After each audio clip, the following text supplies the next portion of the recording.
dans une nouvelle vidéo Tu savais. Alors le sujet du jour m'a été demandé par l'une d'entre vous qui est Marie-June et ça fait pas mal de temps qu'elle me l'a demandé.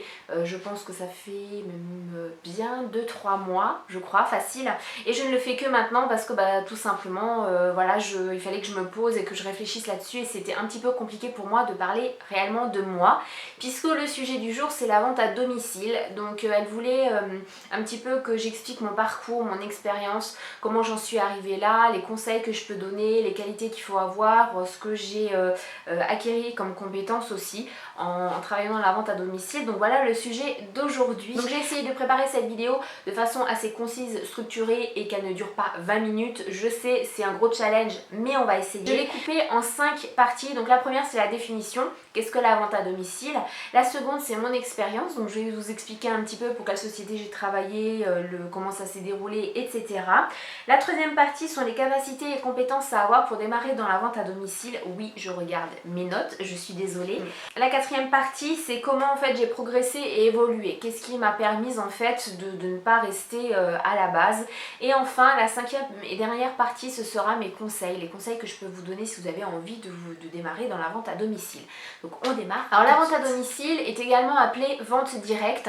Donc c'est pas compliqué, c'est quand il y a un commercial, un vendeur qui vient à votre domicile pour vous proposer un service ou un produit en vous expliquant le service, en vous donnant les avantages, les inconvénients et pourquoi vous devez en fait acheter ce service là, ou en vous faisant une démonstration, que ce soit par le biais d'une réunion ou d'un rendez-vous tout simplement où la personne va vous montrer on va dire en action comment le produit fonctionne, etc. C'est bien fait et tout ça. Mon expérience en fait c'est très simple. J'ai démarré la vente directe il y a 16 ans. Et j'ai travaillé pour la société Avon pendant 14 ans.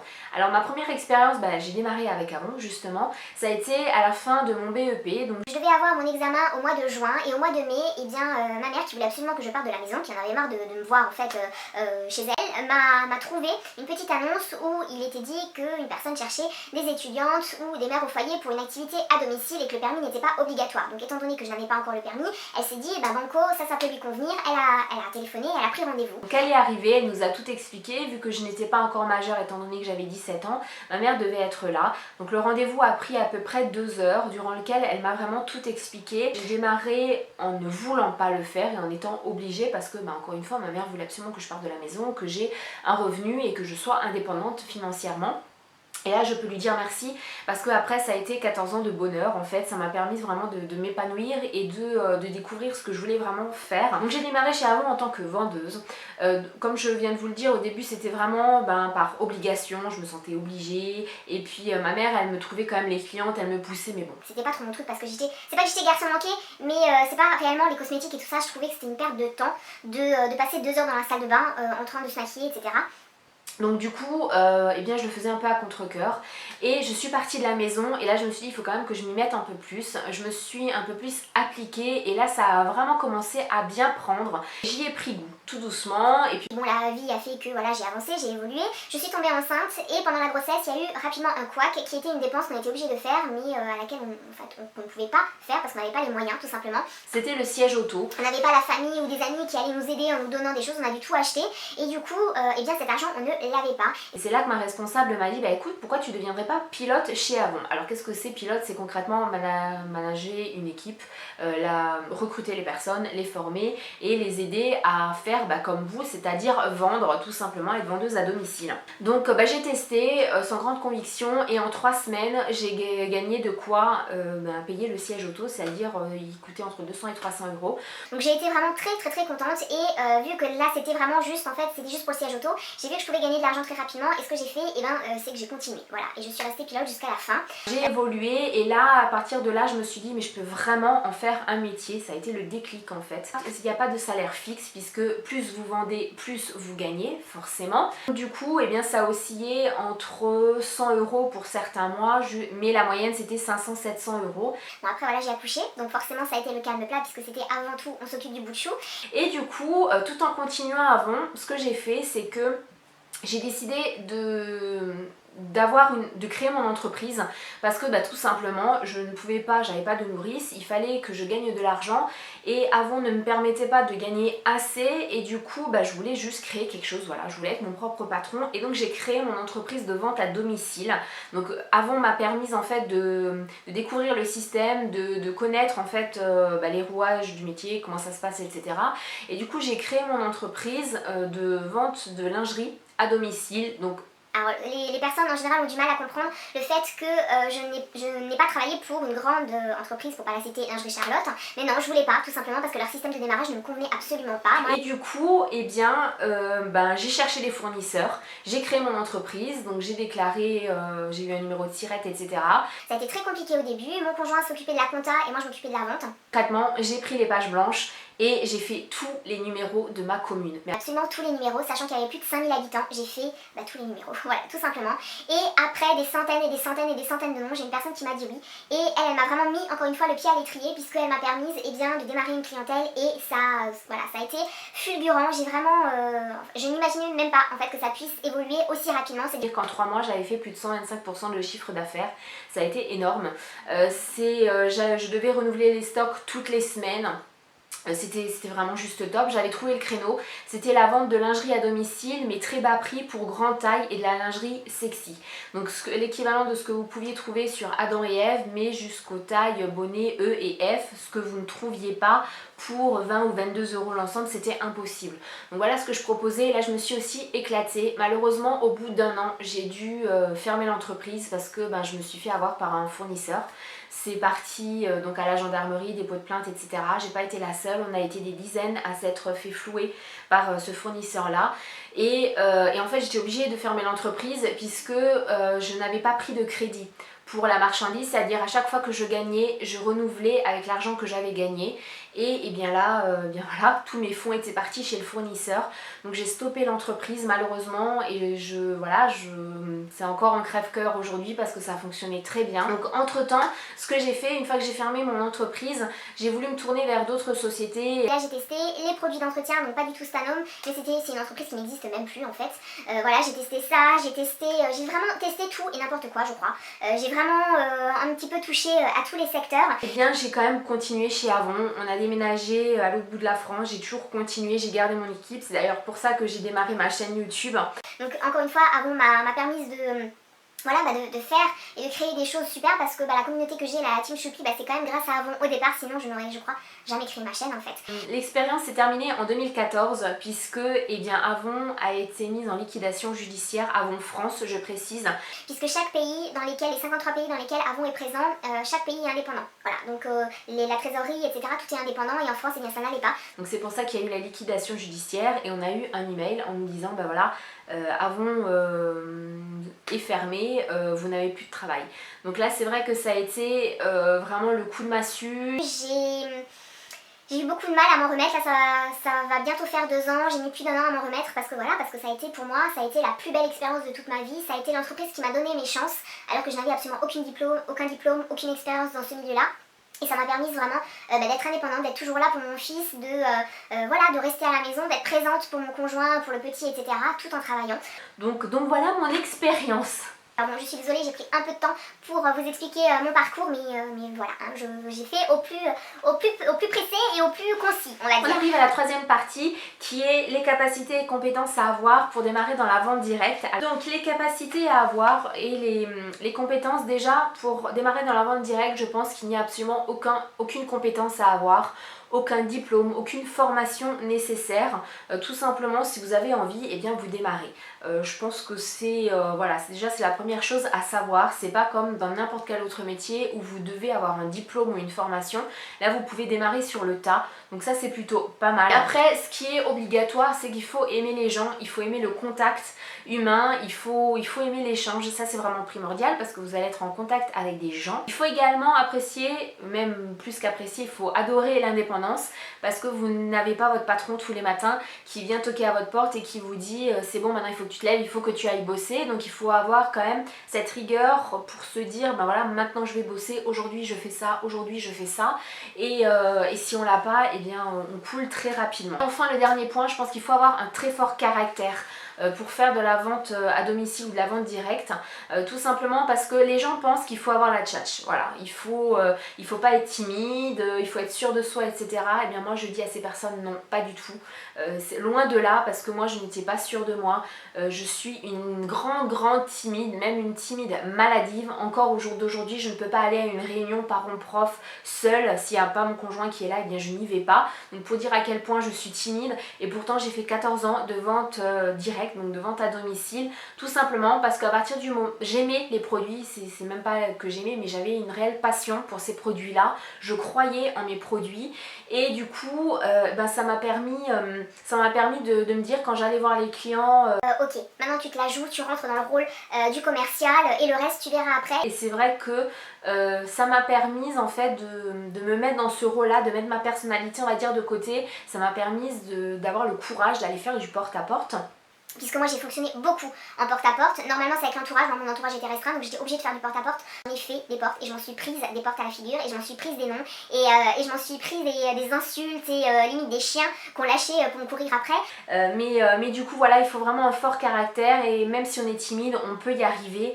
C'est pas du tout un obstacle, loin de là, contrairement à ce que les gens qui des fois vous proposent ces activités-là vous disent. Vous n'avez absolument pas obligatoirement besoin d'être sûr de vous pour faire ce métier-là, non, pas du tout. Moi j'ai progressé et évolué. Alors déjà pour le petit rappel, bon, je vous ai dit combien je gagnais à la fin, donc quand j'ai déménagé, j'avais 37 personnes dans mon équipe, voilà, tout simplement. Donc après je n'en ai pas remise d'autres parce que arriver dans une région où vous connaissez personne, etc., c'est un petit peu compliqué. Vous ne connaissez pas du tout le secteur, vous ne connaissez même pas les villes, c'est une vraie expédition quand vous partez dans la ville à côté parce que vous ne connaissez pas le chemin, vous ne connaissez pas le temps de trajet, etc. Donc c'est vrai que j'avais une équipe de 37 personnes qui tournait plutôt bien et j'étais contente de mes filles. Mais maintenant comment j'ai progressé? Eh bien j'ai noté le premier point que j'ai noté, c'est se remettre constamment en question. Et je pense que ça c'est primordial. Si vous êtes persuadé que vous êtes la meilleure des vendeuses, que vous assurez que vous êtes parfaite et que votre tactique de vente et de marketing en fait est top, et bien vous allez vous planter tout simplement. Moi je me remettais en question même plusieurs fois par jour, bon, même encore aujourd'hui au quotidien, mais je pense que c'est un plus. Il faut savoir se remettre en question et se dire mais là j'ai merdé, ok, comment je fais pour attraper le coup? Et pour moi je pense que c'est vraiment le point le plus important. Ensuite il faut aussi savoir prendre des risques, parce que quand on ne prend pas de risques, quand on reste dans sa zone de confort, je pense qu'on s'arrête très vite, et même on ne démarre pas la vente à domicile si on aime sa zone de confort. Moi j'ai pris des risques en faisant le porte-à-porte, en sachant que j'étais super timide, en sachant que j'allais me faire refouler, en sachant que j'allais avoir des noms. J'ai pris des risques. J'ai pris également des risques en mettant des pancartes, en allant chez des gens que je n'aimais pas et qui m'ont pris des produits juste pour voir, en fait par curiosité, pour voir ce que je faisais. Ensuite se documenter. Moi je me suis constamment documentée, informée sur ce qui se faisait, sur les lois,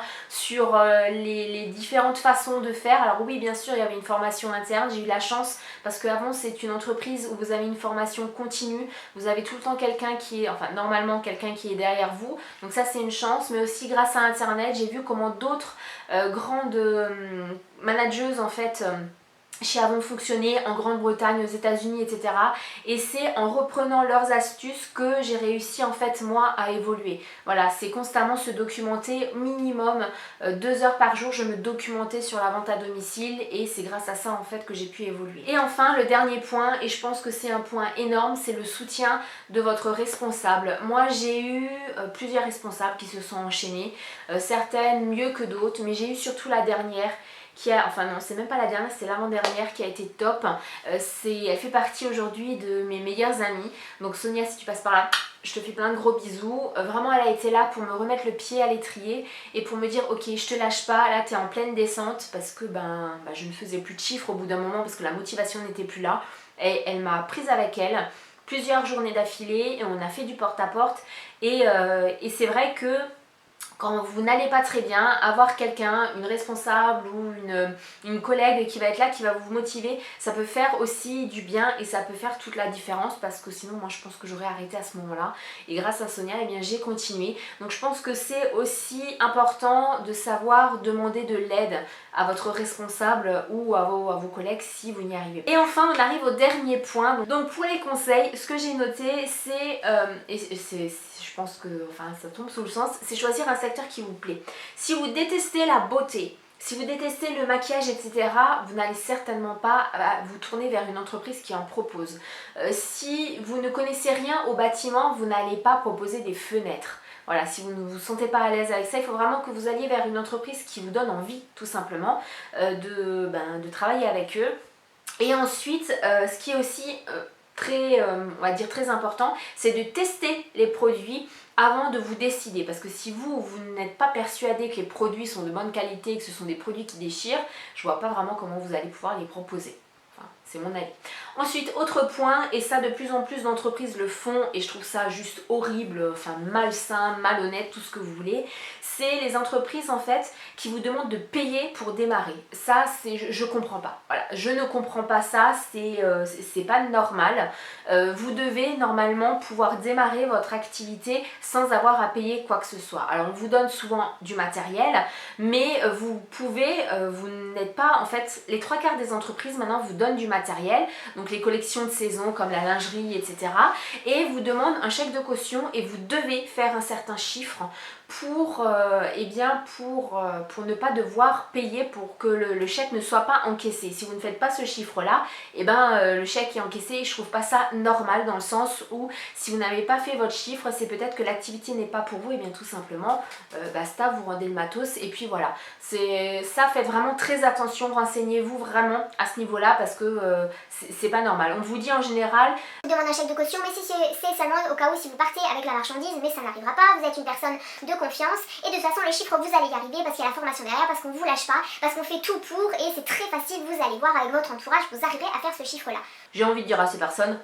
Voilà, oui, bien sûr, ça c'est ce qu'on vous demande de dire, c'est ce que vous apprenez par cœur, mais non, c'est pas forcément le cas, et il y a beaucoup de personnes du coup qui s'endettent avec des conneries pareilles, et je trouve pas ça normal. Donc vraiment faites attention, posez les questions, c'est quand même très important de ne pas vous faire avoir, et surtout de ne pas vous faire endetter. Si vous démarrez une activité à domicile, les 3/4 du temps c'est pour gagner de l'argent, et si vous commencez un boulot, c'est certainement pas pour en perdre dès le début. Et ensuite le dernier point, c'est avoir la niaque, avoir envie d'évoluer, avoir envie d'avoir une activité à domicile. Si vous n'avez pas envie, eh bien laissez tomber, parce que ce sera pas pour vous. Cette vidéo est terminée, j'espère qu'elle vous aura plu. J'ai essayé de la faire la plus complète possible. Maintenant je serai ravie de répondre à toutes vos questions en commentaire. N'hésitez pas vraiment à me poser toutes les questions qui vous passent par la tête. Si quelque chose n'a pas été clair, si vous avez besoin d'un complément d'information, n'hésitez pas. Pour toutes les personnes qui seraient tentées de me recruter, oubliez. Franchement, oubliez, parce que c'est peine perdue, oubliez. Voilà, si je dois reprendre la vente à domicile, ce sera en recréant mon entreprise, mais certainement pas en travaillant pour une entreprise lambda. Donc vraiment, passez votre chemin, c'est vraiment pas la peine. Je vous fais plein de bisous, j'espère que cette vidéo vous aura plu comme dit. Mettez un petit pouce bleu si ça vous a plu, mettez aussi un commentaire. Dites-moi pourquoi vous avez aimé, pourquoi vous n'avez pas aimé, c'est toujours intéressant d'échanger. Je vous fais plein de bisous et je vous dis à la vidéo prochaine. Je vous aime.